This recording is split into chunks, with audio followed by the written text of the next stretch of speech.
everybody, and welcome to Bits of Board, where we're talking board games, miniatures, cards, and dice. My name's Michael, and today we finish off the Starless Sky quest in Sword and Sorcery Ancient Chronicles. This is quest number 2 coming to an end. You ready? Let's get into it. We rejoin our heroes, and it has been a hectic story so far. We've got Thorgrin off in the distance. He's fallen down into the cavernous beyond of this damned place, and I'm sure there's some bad stuff coming his way.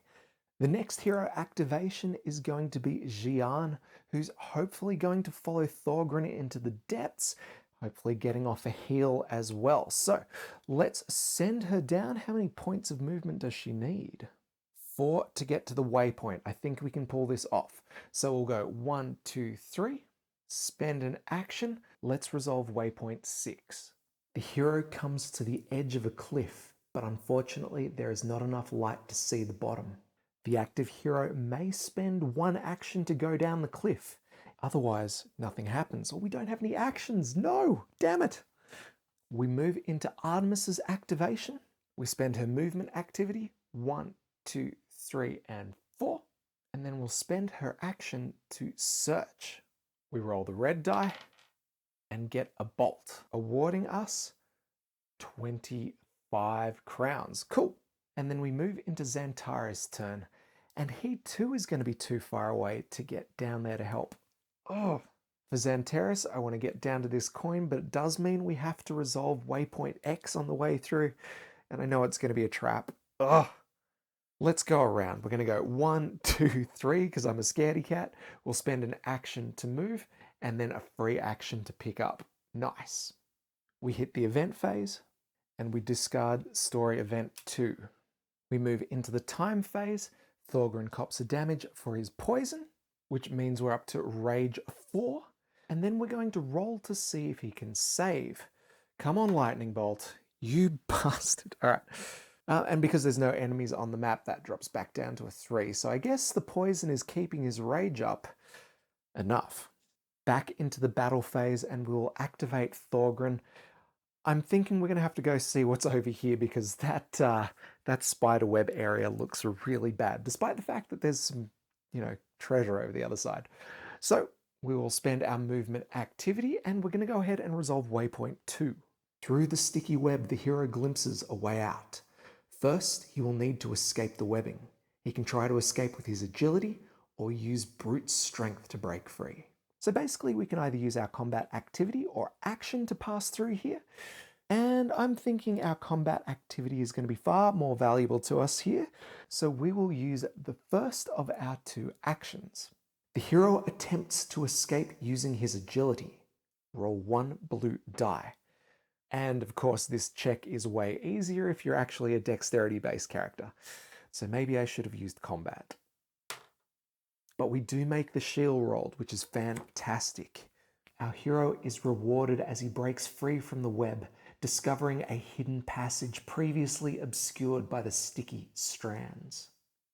And with that, we have a whole new section of map to explore, including a treasure chest. Fantastic. We've used 1 point of our movement. Let's use some more. We'll go 2, 3. Plus 1 movement thanks to our rage, and with 1 more action left, I reckon we crack open this treasure chest. No trap, and we have 2 treasures to unearth here. Awesome! Firstly, a fistful of coins. We're going to roll a bunch of dice and gain 10 crowns for each hit rolled, and we also gain the crystal arrowhead, a consumable that might be very nice for Artemis, so we will hold on to that. As far as our crowns go, well, only 20, but I'll take that over a trap any day. Thorgrin will take them into his inventory. All right, his activation done. Let's see what's going on in this midsection. I know I said I wasn't going to, but I think we probably should. Leave no stone unturned, right? Xantara is going to take his movement activity, and we resolve waypoint X. Among the ripples in the water, which now strangely begin to assume a threatening, sinusoidal shape, something shines through, perhaps some forgotten treasure lying in the muddy crack deep in the pond. To discover what rests in the depths, someone must dive deep and hold his breath for a long time. Firstly, before we go anywhere, we have to add the green serpent enemy card into the enemy deck. And then, if we're not engaged, we can spend an action to dive into the water, forfeiting any remaining movement. Yeah, let's do it. The hero decides to release the treasure from its muddy prison in the depths. He breathes in and then dives deep to probe the muddy crack with his hand. We roll 3 blue dice. No good.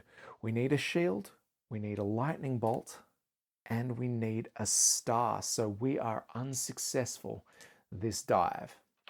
Let's try with Xian because she gets a bonus for this. So we're going to go 1, 2, 3. We take the same action. This time we're going to be rolling 4 dice. And we make it. We get our shield, we get our star, we get our lightning bolt. With no small effort, Xian grasps the treasure and kicks to the surface. The hero gains 1 treasure card. Oh yeah. We get the King of the Wild. Another bow. Crazy. So this is +1 hit, 2 red dice, 3 blue, 4 range. When equipped, choose an enemy race. While equipped, you gain +1 hit and bash against the race. And it also gains a critical KO effect. But our hero needs to be rank 3 for that one. Oh, definitely holding on to that. Artemis is gonna love it. With the bow in hand though, we remove Waypoint X. And now all that's left is to activate Artemis. We'll spend her combat activity and we'll use it to move Dharma sort of closer into the fray. We're gonna go 1, 2, and 3, just in case something comes out of this event, because I'm gonna go check out what that event is next.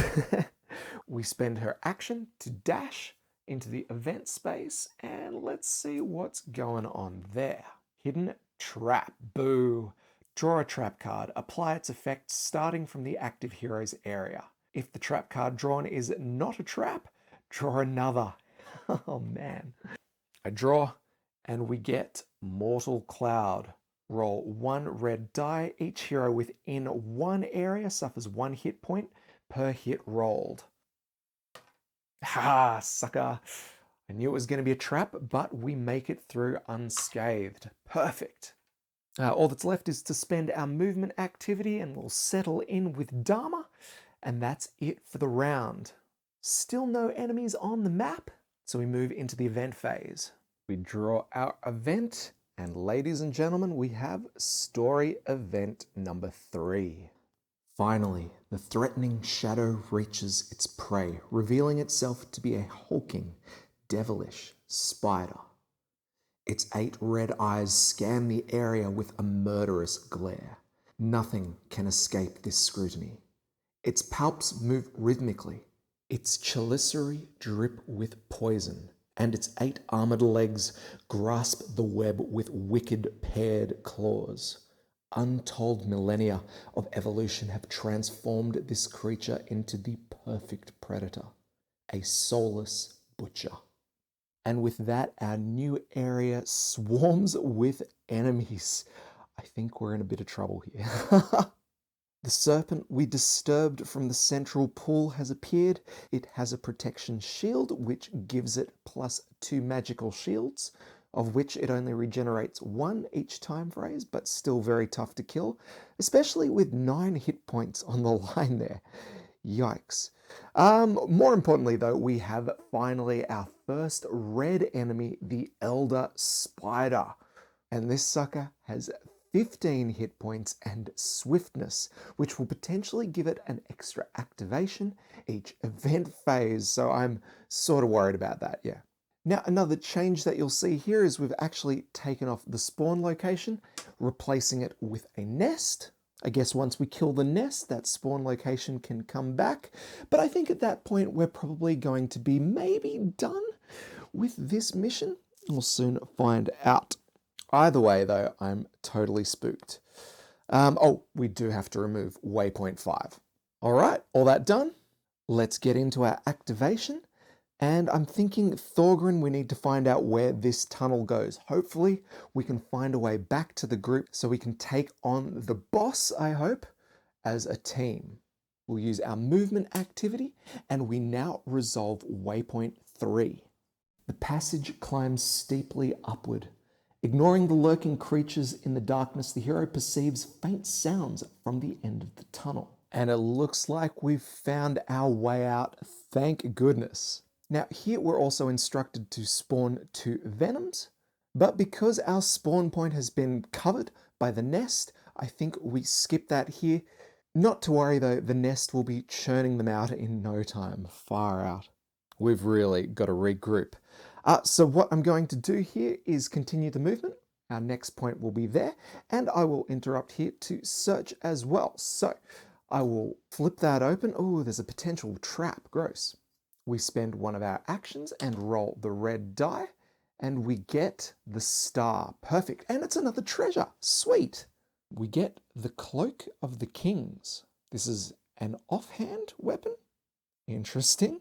It's going to grant 1 hit and give us a blue dice to roll an attack. When attacking with your main, we gain the ability with a star until the time phase. When defending, you gain +1 armor. That's pretty handy.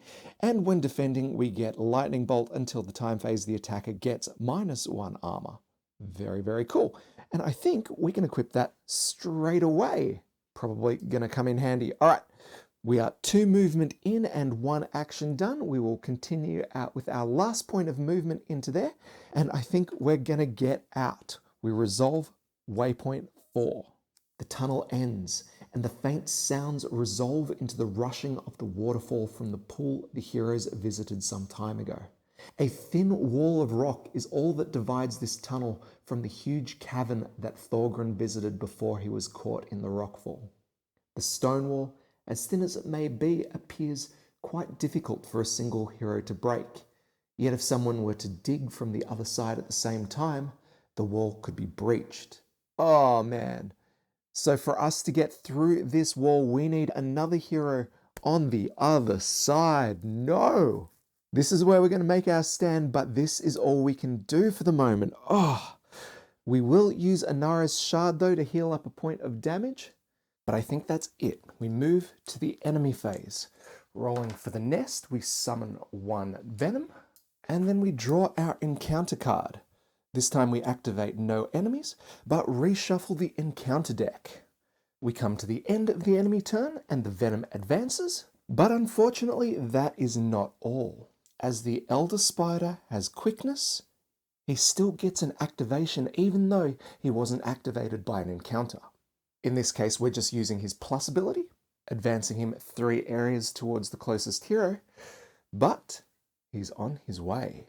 And there's honestly not much we can do here. Our characters are out of position and are not going to be able to follow Thorgrim down the hole.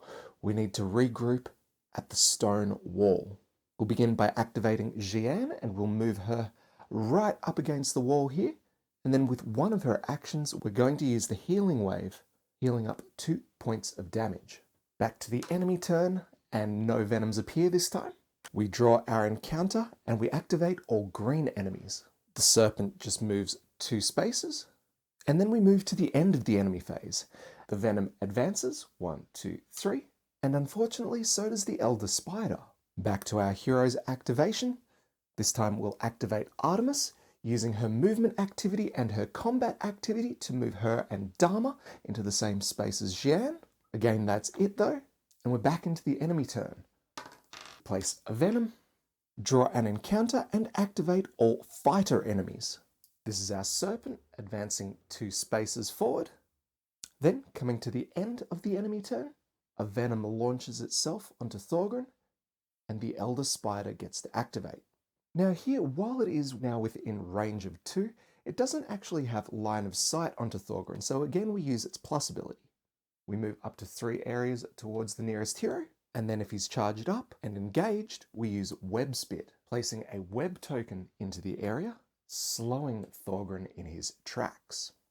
End of turn, we activate Xantara's, moving him into position behind the other heroes, and then we're done.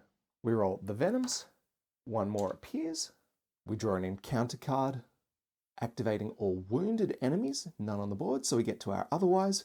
All enemies and minions use their power. The nest uses its acid vapors.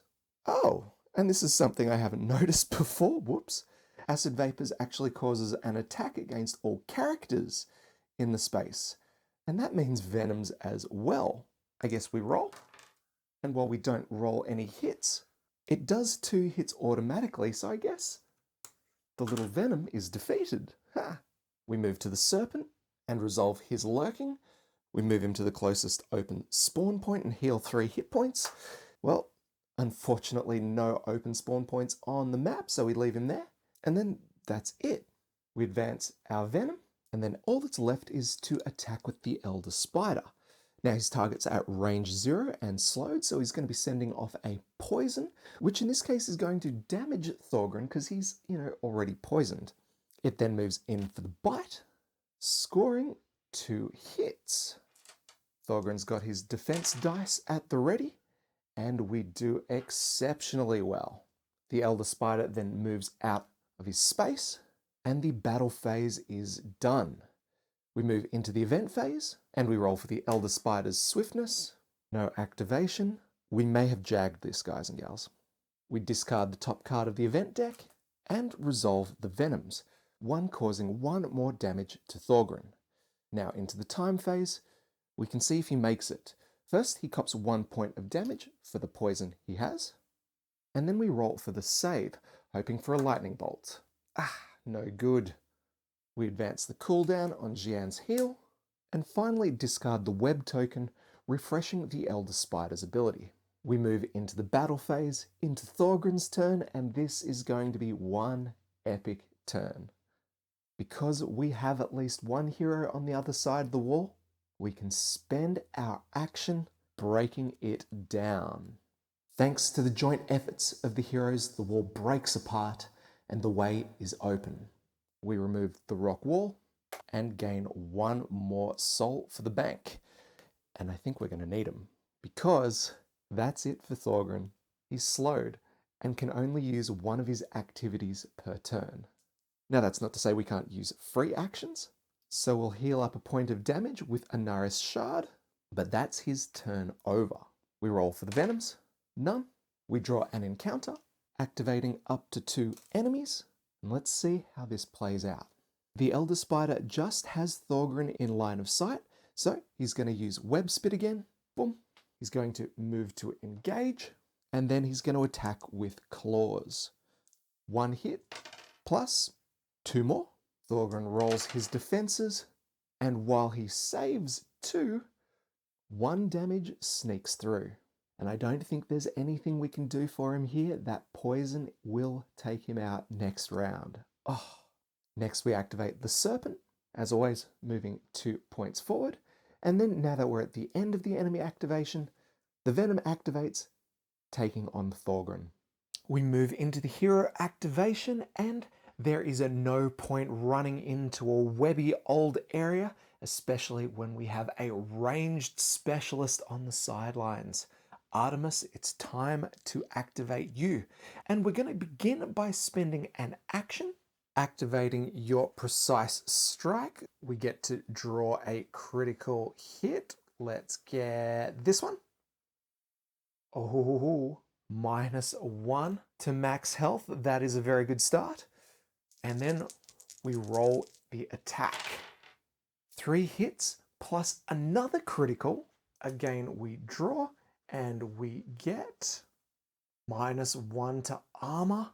Whoa, that is perfect for us. Giant Spider now rolls its save, getting absolutely nothing. That is wild. And so, from that 1 attack, we've got him down to 11 hit points remaining. Now at this point, I would love to make use of Dharma's on-fall ability, but I'm the worst and misunderstood its rules. You see, I thought this being a passive, it would just work. If Artemis is in the same area as Dharma, Artemis may perform an extra weapon attack against the same enemy. Whoop-de-doo. I failed to realize when triggered actually plays a part of this. See, it's only triggered when Dharma attacks and gains 2 lightning bolts. So, I'm sorry, but there will be no on-fall attack right now. Oh. Artemis done, we move into the enemy turn. We roll for our nest, spawning a venom off into the distance, and then we draw our encounter. Activate all blue enemies, otherwise all engaged enemies perform their main attack. Here the Elder Spider uses its bite, whoa, and rolls only lightning bolts. That bumps Thorgrim up to poison 2, but he's still technically kicking. We hit the end of the enemy turn, and the venom advances. Next up, we're going to activate Xantara. And instead of using his action to throw out a Thunderstrike, we're just going to concentrate on our attack with a Wand of Darts. Mainly because this thing has lethal and can duck under any of the Elder Spider's saving throws. So, we roll and score just 1 hit, but that star gives us the lethal we need, and our 2 hits in total sneak through, no saves. We're back in the enemy phase and we roll for our nest, no spawns, and we draw our next encounter card. Activate up to 3 enemies, shuffle the encounter deck with the discard pile, and discard this card. Alright, so we'll begin with the spider again, and at range 0, his target is slowed. It uses poison, and that there, ladies and gentlemen, is enough damage to actually take Thorgrim down, finally. Now, we don't actually remove him. Instead, we drop all of his stuff, lose him a soul level and his most recent power, and flip his character card over to its ghost soul form. Next activation, no enemies will activate after him, and he'll only be able to use his ghost soul form powers. The spider continues its action and actually jumps away, and then the serpent activates. Again, he's got no heroes in his line of sight, so he slithers on up, and because Thorgrim's dead, he's going to be targeting another hero with his spit ability. He'll be targeting the hero with the highest number of wounds. That could either be Artemis or Xian. Let's give this to Xian. 1 hit plus red dice. Far out, 4 hits. Armor prevents 1, and then we have 2 blue dice to roll for defense, saving just 1. End of the activation, we'll move our venom, and we're back into the hero turn with Xian. Not much choice here. We're essentially going to have to run in and try and bonk that serpent with our mace. We spend our action to focus, move in, and noting we are now slowed, we're going to get an attack off. We roll our dice and roll exceptionally poorly here. Oh, we've got 2 hits in total. We can re-roll a hit die here, so let's do that. Hey, not bad though, and we score 3 hits. Now, unfortunately for us, the serpent has 2 magic shields, so it prevents 2 of those 3 damage, and then it rolls its defense dice for the others. Oh, doesn't matter. Got the save. Oh. We'll now follow up with our shield mastery, utilizing a free action, rolling just a blue dice, nothing happens. Shocking turn, guys and gals. And we move into the enemy turn. We draw that nothing happens encounter again, which means we're going to shuffle up our deck again. Oops. We'd first roll for the nest. No spawns. We resolve the encounter. No activations. And then we come to the end of the enemy turn, where our venom will move to Xian, and our Elder Spider will attack due to its quickness. Here, it simply moves to engage and attacks with its claws. Xian's already got 1 hit against her. Roll 2 red dice for more. A second hit, armor -2. Xian rolls her defense dice and nails it. Sweet. All damage prevented. All right, that's it for this round. We move to the event phase, and we get abandoned loot. We roll the red die and place 1 little treasure token in the active heroes area. That we're going to try and sort out later. Here we resolve our venom, and then we see if the Elder Spider has another action. It does not. We move into the time phase. We advance the cooldown on our spells and Xian's heal. Oh yeah, and then we resolve poison. So she cops a damage, we roll for a save, no good, but I'm not too worried because I think we might try and get a heal in just a sec. We begin by activating Thorgrim in his ghost soul form. Here we're going to move and use our soul shout, giving Artemis rage 1, and then we're going to recall, sending ourselves back off to the shrine. Thorgrim's turn is now over, and we'll resurrect him next time phase, but for now, no enemies actually activate, and we move straight into the next hero's turn. Oops, I moved the wrong guy, silly me. Here, I was going to move into Xian's turn, but I think she's a lost cause because she's slow. Oh, I just realized we can remove that web token. She is still slowed though, so I'm not going to activate her yet. We'd get the heal off or an attack and it just wouldn't be great. So what I'm going to do instead is straight up attack with Artemis, targeting the Elder Spider. Let's see if we can't waste this thing while we've still got our enemies tied up in combat. As before, we spend our action on a precise strike and we get 2 immediate damage. I thought they only came in ones. And then we make our accompanying attack. 1, 2, 3, 4, 5 hits. We can even draw another critical. We go in and we draw a -1 to hit. Should be very useful. And then we roll the spider's defense. And just 1 save there. 4 more damage through. What a round. Oh yeah, I almost forgot. +1 for the rage token. We move into the enemy action, spawning a venom, and then we draw an encounter, where we activate all of our dexterity enemies. The Elder Spider attacks. Xian is slowed, so she'd cop 1 poison, but because she's already poisoned, that is 1 point of damage. Then the spider follows up with its bite. 3 red dice, multitudes of hits, poison 2, bumping her poison level up. Xian can prevent 1 of those damage, but will need to roll for the other 2, and can only prevent 1 with her shield. The other damage goes through, and that is enough to take her out. Damn.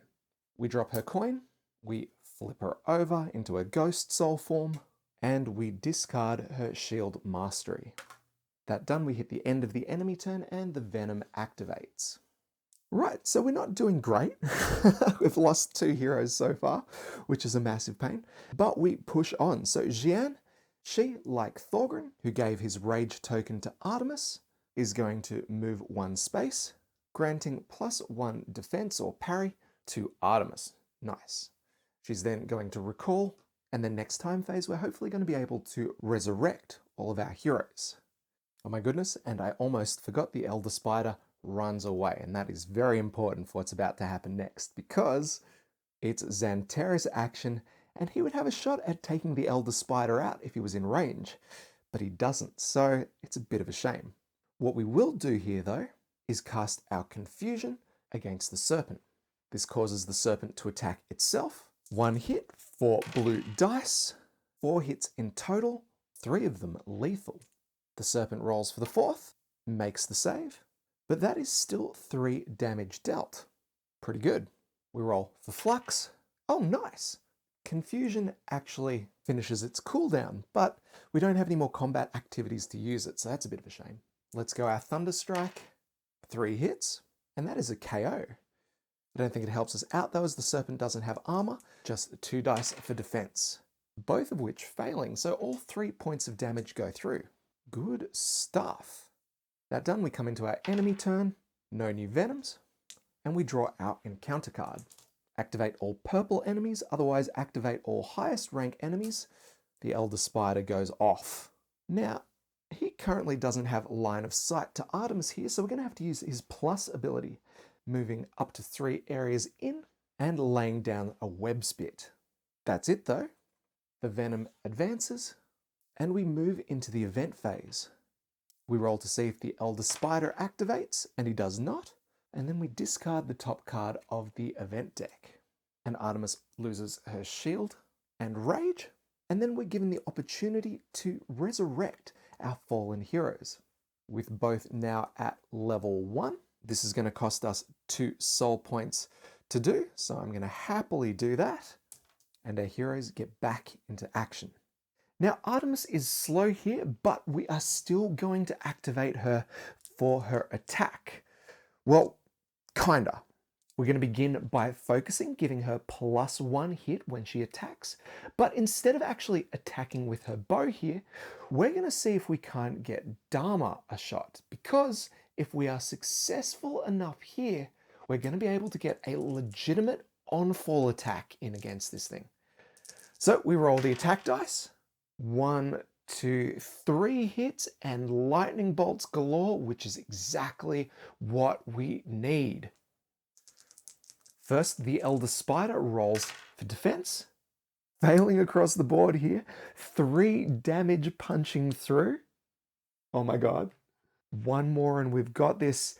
And with all those lightning bolts, yes, we get our on-fall. When triggered, yes, if Artemis is in the same area as Dharma, Artemis may perform an extra weapon attack against the same enemy. She knocks the elven longbow and rolls her attack. Oh, only 2 hits. The Elder Spider rolls for its defense. And we make it! Artemis, you freaking legend. That is it. It was these 2 criticals that did it, guys and gals. No armor, 1 less health. Oh, so happy right now. So for our troubles, we actually get a treasure and 2 souls. We score the crystal hammer. That looks pretty nice to me. And then, boom. And I think we head to the Book of Secrets. Other spiders nearby chitter in anger, and the party understands that although the creature they killed was the brood mother, the whole brood must be destroyed to end the battle. Here we're going to take all enemies other than giant spiders from in play, in the enemy deck, and in the discard pile, and remove them from the quest. Ah, damn. We were so close to killing the serpent. We'll remove our venom and the nest, which brings back into play that spawning ground, because now we are spawning both giant spiders back into the game. Let's do this. Artemis's activation is over because she's slowed. And so we move into the enemy turn. We draw an encounter and we activate all wounded enemies. Well, no one's wounded. All enemies and minions use their power. And for spiders, that just means they attack if engaged. So that is done. Let's activate Thorgrin and pick up some gear. We're going to go 1, 2, 3, pick up 25. Nice. And then I think we're going to pick up we might spend just a couple of turns dishing this out between our characters. So I've got 95 there. Thorgrin's going to pick up 40. And he's also going to grab back his Anaris shard and potential armor for the future. We end turn there and we draw a new encounter card. Activate all red enemies? Nope. Activate all lowest rank enemies? Yes. The spiders shuffle 2 areas forward. So this is going to be a boring little bit of cleanup, I'm sorry, so I'll try and speed it up. We activate Jian, who's going to go 1, 2, pick up this sweet crystal hammer, and then we're going to go 3, and pick up another 40 crowns. We spend an action to move again, and we pick up the Cloak of Kings. We activate the enemies, boom, boom. We activate Xantara, and he's just going to move in, up with Jian. And then we activate our spiders before moving into the next event phase. Oh, and I'm an idiot. The spiders actually only move 1 space per move. They're only up to there. Okay, we draw our next card, activate all enemies in full health. Spiders move 1 more space forward, and we move into the event phase. We draw a new event card, Errant Vendor. All non-engaged heroes may immediately purchase up to 1 item each from the Emporium. And we've actually got a ton of money, 120 crowns to be precise. And that means we can finally purchase the scale armor for Jian. That is the best. We move into Artemis's turn and she's going to pick up the rest of the gear on the way through. So 1, pick up 20 crowns and a new bow and a new arrowhead. And then we'll just call it there because we'll let these spiders come to us. We draw our next encounter and it activates only blue enemies. So we're back into our hero's activation and it's going to be Thorgrin. Let's kill a spider. He'll move 1, 2, 3, spend an action for 4, focus with his second action, and then try and skewer one of these spiders with his spear. 4 dice, and enough hits to take 1 out. The next enemy encounter activates all fighters, otherwise activate up to 2 enemies, so 1 giant spider will attack. This one first, attacking with web. 1 hit, 3 blue dice. Only up to 2 hits, but as is tradition, it gets the slow.